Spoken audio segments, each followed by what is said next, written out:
Soliq to'lashga roziman, ammo keyin O'zbek konsert bizni tinch qo'ysin. Jahongir Otajonov san'atkorlarga soliq joriy etilishi, O'zbek konsert bilan munosabatlar va majburiy xizmatlar haqida o'z mulohazalarini bildirdi.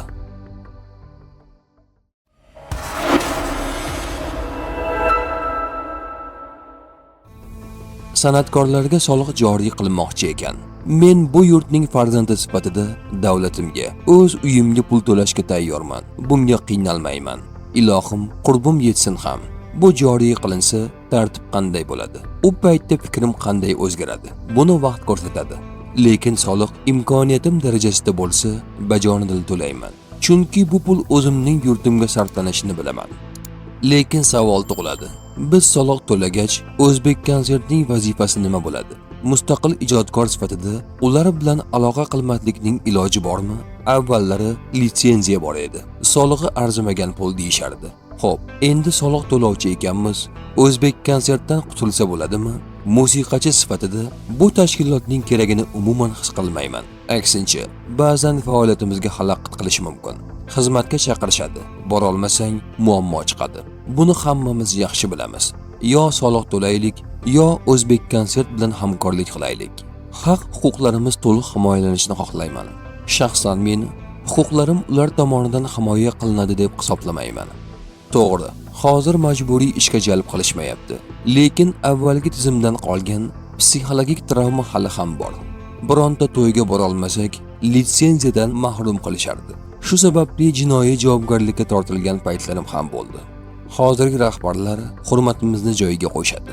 Lekin ulardan telefon bo'lib qolsa, hali ham ichimda yana nima deyishar ekan degan xavotir uyg'onadi.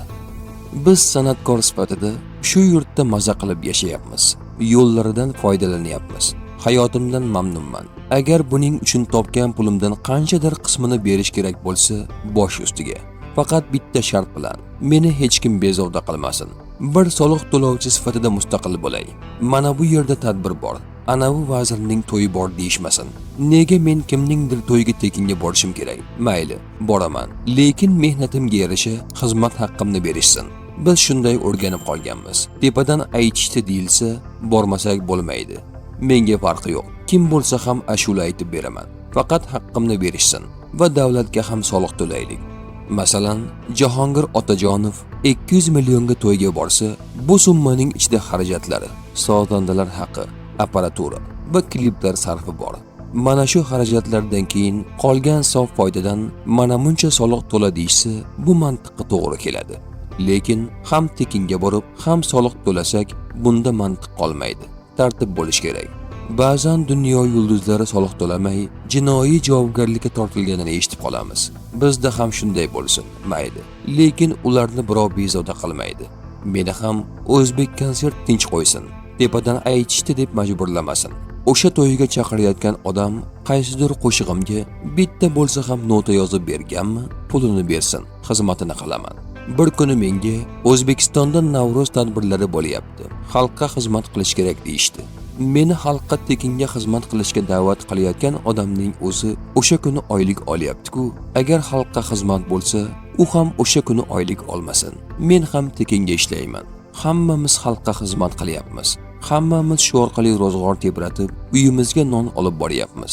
Agar hamma narsa tekin bo'ladigan bo'lsa, unda hammamiz bir-birimizga tekinga xizmat qilaylik, deydi xonanda Jahongir Otajonov.